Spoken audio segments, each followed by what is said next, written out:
Continuing on with the not at all confusing naming convention of the Dark Forces series, Jedi Knight II Jedi Outcast is the third iteration of Dark Forces and the first to not include that title at all. What it lacks in a simple name, it makes up for in many other facets, as you will continue the story of Kyle Katarn and cutting down the foes of the New Republic after the events of Return of the Jedi in this absolute gem from 2002. Gameplay and some story. Picking up a few years after where Dark Forces 2 left off, you once again take the reins as Kyle Katarn, a Jedi who has since cut himself off from the Force after the strenuous battle that took place at the Valley of the Jedi in the previous game. You begin the game once again without any of your weapons except for your trusty pistol blaster thing, and make your way as mercenaries for the New Republic with your wife Jan. However, as tragedy strikes and Jan is taken from you by the fallen Jedi Desan, you must retrieve your lightsaber and bring the Force back into your life to exact revenge on Desan. You will make your way through trials and tribulations to locate the fallen Jedi and help the New Republic fend off the final remnants of the Empire along the way. The story in Jedi Outcast takes yet another step up from Dark Forces 2. While it is a similar story of revenge like the previous game, this one is a whole lot more emotional and interesting. The loss of Jan early on is quite emotional, and you can really feel the anger building up in Katarn where the previous iteration was a little more cheesy and lighthearted. This is pretty easily the strongest story in the Dark Forces series and still holds up even 24 years later. As with previous Dark Forces games, there is exploration to be had here.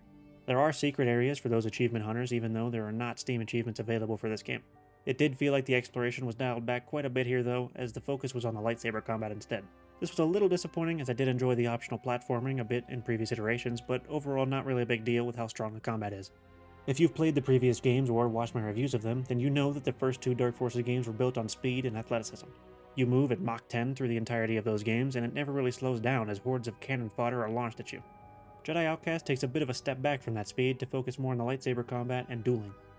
There is still an arsenal of 8 blasters and 4 traps and throwables, but after you acquire your lightsaber a couple missions in, these quickly become complete afterthoughts. Jedi Outcast is significantly slower, and you won't be flying through massive swarms of hundreds of enemies anymore, which was really a welcome change for me. This is the first game to really hone in on lightsaber combat, and they also added 3 stances that each have their own use cases. I'll get the blasters out of the way just because that isn't really the focus of this game. Most of the blasters return from previous games, including the trusty E11, Wookiee Bowcaster, and Imperial Repeater. However, after acquiring the lightsaber, the only blaster I got any real use out of was the newly added 10-loss Disruptor Rifle. This essentially functions as a sniper and is useful in a few of the maps, as there are some very long-range encounters that your lightsaber just can't handle. The blasters are not weak by any means, and are actually really fun to play with in the first few levels, but the lightsaber is so strong and is the only way to deal with Dark Jedi later in the game that you'll rightfully forget about everything other than your laser sword and the Force. There are 2 ways to engage in combat, the first being with the Force that you know and love.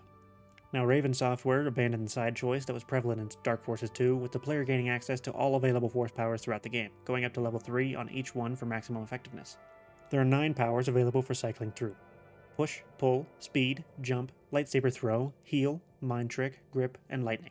Other than a few select instances where they are required for progression, I didn't find much of a use for push, speed, lightsaber throw, or mind trick, as well as only using lightning during major boss fights. Jump is a classic skill from the prequels that allows you to jump really high and lets you get to some explorable areas. Pull, heal, and grip are all incredibly useful throughout though, and are quite fun to use. Pull can yank enemies to you and pull the weapons right out of their hands. Heal keeps you alive through this incredibly difficult game. Grip can pick up enemies and let you use them as a shield or just toss them right off a ledge. While the others are cool, they were more put in as gimmicks rather than useful skills. The lightsaber combat is where Jedi Outcast really shines, with the aforementioned 3 stances entering the picture. There is the balance stance, which is kind of the best of both worlds. This allows you to block some hits while doing decent damage and average speed on your own swings. I used this one the least, only because the other 2 stances are so strong. The defensive stance was my go-to against regular enemies, as you can block pretty much any blaster bolt that comes your way, and it does enough damage to still 1 or 2 shot all the common enemies. The aggressive stance I used for boss fights and lightsaber-wielding enemies, as it does insane damage and breaks their blocks. Lightsaber enemies in this game have significantly more health than stormtroopers, so you could fight them for multiple minutes and barely do any damage with the defensive stance, so aggressive was definitely the way to go. The only drawback with the stance is that you very rarely get a block, so you need to stay much more mobile than usual. Now, with all that out of the way, we need to talk about the design of the fights because this is really puzzling. After the awful decision of essentially preventing success in the final mission in Dark Forces 2 on the dark side, you would think that Raven Software would learn from their mistakes and focus on the boss fights in here. But that just doesn't happen. They made the ridiculous decision to make blasters and the Force useless against bosses and lightsaber-wielding enemies. I don't mean that in the clickbaity, exaggerating, oh, it's not the meta and you need to play by the meta way. I mean in the literal sense that you cannot use the Force or blasters at all, except for one instance where you can use the secondary ability on one blaster to weaken a shield.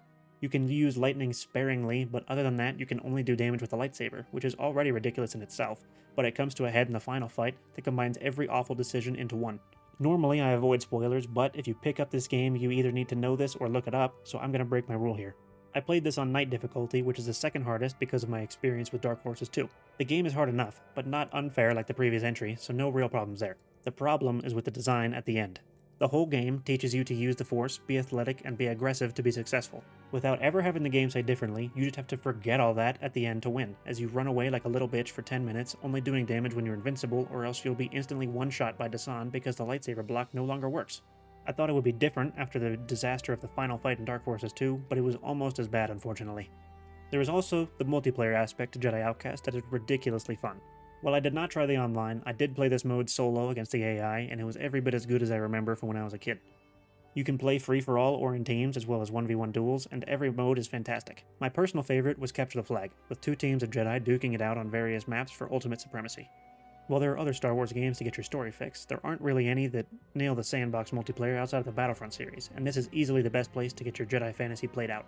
All that said, this game is really fun. The final fight is a disappointing conclusion, but everything before that is crazy fun, the story is entertaining, and the lightsaber combat is everything you could want from a Star Wars game where you play as the ultimate athlete. The only thing I could possibly want to change is an active way to block rather than a dice roll, but for a 2002 game, this absolutely holds up. Sound, music, and voice. There's not a whole lot to talk about the music, as it is once again pulled from the original trilogy. It is used effectively, but there isn't really any originality here. While I do enjoy that music quite a bit, I really wish that they would have done some original tracks, or at least new takes on the tracks like the first Dark Forces game did. If you like the original Star Wars tracks, you like this music too. If not, then you might be shit out of luck without mods. The sound department was on another level in Jedi Outcast. The blasters all sound incredible, and the whirring of the lightsaber as you swing it around and crash into other sabers or people is pure cinema. One of my favorite additions was the sound of the lightsaber scraping against walls and floors as you swing or walk around. It crackles loudly as it leaves a line, really adding to the immersion. I didn't encounter any instances where I heard poor sound design, and 24 years later the sound holds up, even without any mods or console commands. The voice acting is fine in Jedi Outcast. It's nothing to write home about in 2026, but it does hold up reasonably well and does not distract from the gameplay ever. I thought that Mark Clasterin as Dasan was the strongest of the cast, but there weren't really any standouts good or bad in this particular cast. Graphics and art. This is one of the strongest improvements from previous games after a 4-year hiatus. The lightsaber really pops whether you choose to stick with the classic blue or use console commands to give you a new color, as well as plenty of options in multiplayer. These work particularly well with the environments that LucasArts crafted, from damp swamps to Imperial starships to the iconic Jedi Academy. While the graphics are a bit dated, every environment looks really unique and allows for the lightsaber and blaster bolts to really pop as you traverse some of the best levels in all of Star Wars gaming. The graphics are admittedly a bit dated, but they aren't completely terrible. It's really noticeable in cutscenes with some stiff characters and blocky outlines, but in regular gameplay it actually looks pretty good. One of my favorite additions was dismemberment, as your lightsaber can cut off arms, legs, heads, or just split them clean in half depending on where you swing. The graphics aren't perfect, but they aren't distracting outside of those cutscenes and close-ups. Performance. Jedi Outcast is nearly 25 years old, so if you somehow have a computer that can't handle it even at max graphics, then I suggest you find a new hobby that takes place outdoors. This game does run in native 4:3 aspect ratio with resolutions that aren't really used anymore, so you'll be playing with black bars on the sides of your screen, unfortunately. This can be corrected through some file editing or mods, but I did not attempt that as I wanted the vanilla experience, so I can't tell you how well it works, but I can say that the game looks just fine in its originally intended resolution scale. As for bugs, there are a few here, but I only had one that actually distracted from the game. There was one level in which a key did not spawn, so I had to use a console command to access the proper area, as well as an FPS bug where the game cannot handle a high FPS. For that, I suggest limiting your frames to 125 or 85, as higher frame rates can cause some issues with the physics. Final verdict. There are a few issues with Jedi Outcast, but even in spite of those, this game is incredibly fun. Kyle Katarn's redemption story goes for $10 on Steam, and I think that is more than fair at full price for about a 15-hour story and plenty of extra multiplayer content. I have to say, I was really relieved to have one of my favorite childhood games still hold up almost 25 years later, as I was getting pretty worried about my experience with Dark Forces 2.